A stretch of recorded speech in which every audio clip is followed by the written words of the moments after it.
बिस्मिल्लाहिर्रहमानिर्रहीम। अस्सलाम वालेकुम dear students, I hope you are doing well. आज हम डिस्कस करेंगे डॉन न्यूज़पेपर का बड़ा ही इंपॉर्टेंट ओपिनियन जो लिखा है मलिहा लोधी साहिबा ने, गज़ा प्लान एट रिस्क अगेन। इसका क्या मतलब है कि गज़ा का जो प्लान है, जो मंसूबा है, वो एक बार फिर ख़तरे में है। ठीक है, एक बार फिर ख़तरे में। अगेन की टर्म को आपने माइंड में रखना है। तो चलें स्टार्ट करते हैं हमारी इस ओपिनियन को। स्टूडेंट्स, सबसे पहले तो एक चीज़ माइंड में रखें कि गज़ा के लिए 15 पॉइंट रोड मैप को पेश किया गया। ये जो रोड मैप सामने आया, ये क्या है? ये पीस प्रोसेस के लिए एक बड़ा ही इम्पॉर्टेंट स्टेप है। ठीक है, लेकिन इसराइली वज़ीर आज़म जो है बेंजामिन नेतन्याहू जो है, उसने इसके अगेंस्ट एक स्टेटमेंट दी। वो स्टेटमेंट क्या थी वो हम आगे चल के डिस्कस करेंगे। यानी आप इसके सब टाइटल को अगर देखें, Netanyahu's rejection of the 15 point road map threatens to derail the peace process।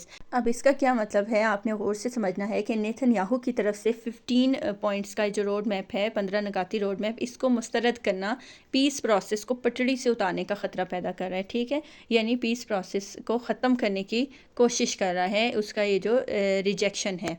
अब ये जो नेतन्याहू की तरफ से एक अगेंस्ट स्टेटमेंट आई है, ये क्या शो करती है? ये क्वेश्चन को रेज़ करती है कि क्या गज़ा में वाकई अमन जो है वो पॉसिबल है, या पीस प्रोसेस एक बार फिर वंस अगेन ये कोलैप्स होने जा रहा है। देखिए स्टूडेंट्स, असल मसला क्या होता है, पीस प्लान बनाना नहीं है। ठीक है, पीस के लिए मंसूबे बनाना नहीं है, बल्कि जो लोग मंसूबे बनाते हैं, जो कंट्रीज़ इसमें इंक्लूडेड हैं, वो उस पर अमल भी करें। अगर अमल ना करें तो it's the actual problem.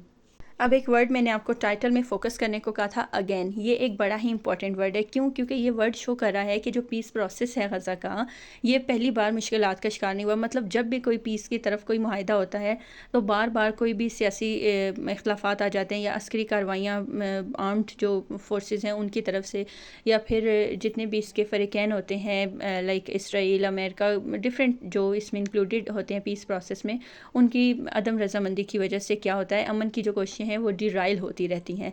डिराइल means वो पटड़ी से उतरने लगती हैं, यानी ख़त्म होने लग जाती हैं वो कोशिशें। ठीक है, उनके कोई फ्रूटफुल हल नज़र नहीं आ रहे होते। अब मलिहा लोधी ने अपनी इस ओपिनियन में क्या बताया हुआ है स्टार्ट में कि पिछले महीने में क्या हुआ, बोर्ड ऑफ पीस BOP की तरफ से गज़ा के लिए 15 पॉइंट रोड मैप जो है वो पेश हुआ। ठीक है, अब ये रोड मैप क्या है? ये अमेरिकन सदर डोनाल्ड ट्रंप के पीस इनिशिएटिव का पार्ट था। और इसका पर्पस क्या था? इसका पर्पस गज़ा में जो कन्फ्लिक्ट हैं उनको ख़त्म करके एक ऐसा फ्रेमवर्क बनाना था, लाइक जिसके ज़रिए सीज़ फायर जो है वो बरकरार रहे, और इसराइली फ़ौज जो है वो स्टेप बाय स्टेप ग्रेजुअली जो है वो वापस चली जाए। और उसके अलावा हमास समेत जितनी भी मुसल्लह गिरोह हैं वो हथियार का यूज़ ना करें, हथियार को ख़त्म कर दें। ठीक है, और गज़ा के लिए ट्रांजिशनल गवर्नेंस सिस्टम को कायम करें। ये इस जो डोनाल्ड ट्रंप का पीस इनिशिएटिव है ना, ये उसका हिस्सा है, 15 पॉइंट जो रोड मैप है।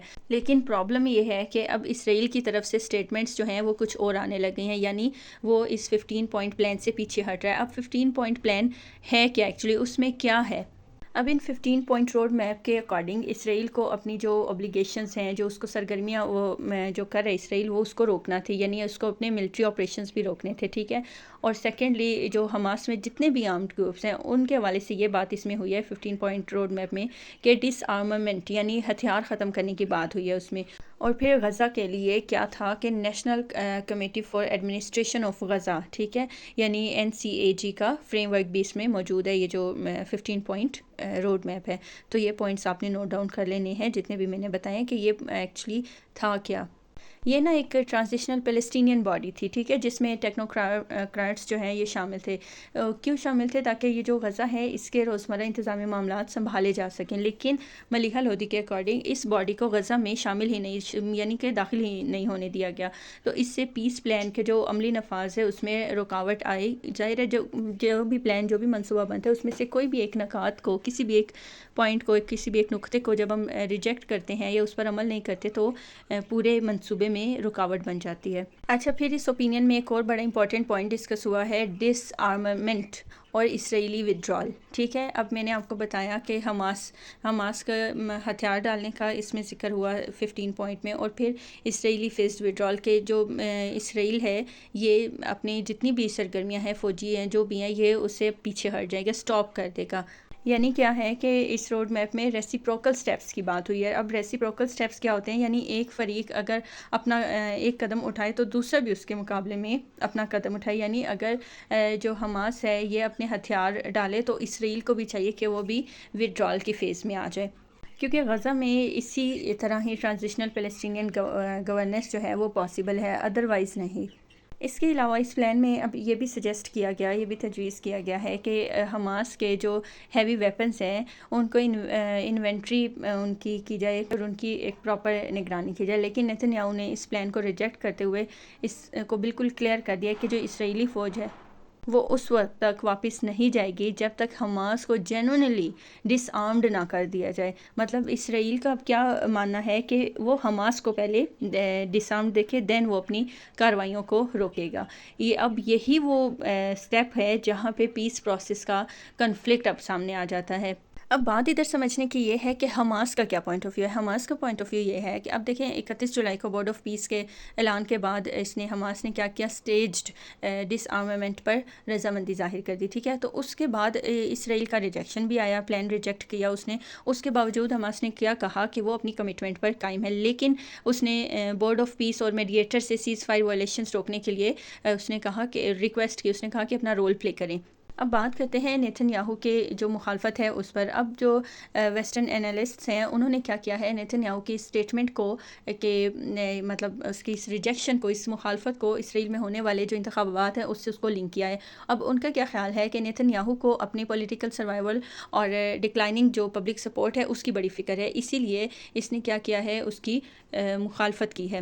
کیونکہ اسرائیل نے پہلے بھی پلان سے متعلق کمٹمنٹس پر دستخط کیے تھے، جو ٹرمپ پلان ہے، ٹھیک ہے، اور بعد میں انہوں نے امپلیمنٹیشن بھی نہیں کی اور ایون رکاوٹیں پیدا کی ہیں. دیکھیے اگر ہم گراؤنڈ ریئلٹیز کی بات کریں تو ملٹری آپریشن کے باوجود غزہ میں اسرائیلی سیز فائر جو ہے یہ کنٹینیو ہے اسٹل. اور ملیحہ لودھی صاحبہ کے اکارڈنگ بھی سیز فائر کے بعد بہت بڑی تعداد میں جو فلسطینی ہیں وہ ہلاک بھی ہوئے ہیں، اور ایون جو بامبنگ ہے وہ بھی بہت زیادہ انٹینس ہوئی ہے. تو اسرائیل نے غزہ کے بہت بڑے حصے پر کنٹرول جو ہے وہ ابھی تک رکھا ہوا ہے. اور اس کے علاوہ جو نیتن یاہو ہے اس نے NCAJ کو بھی غزہ میں داخل ہونے کی اجازت نہیں دی.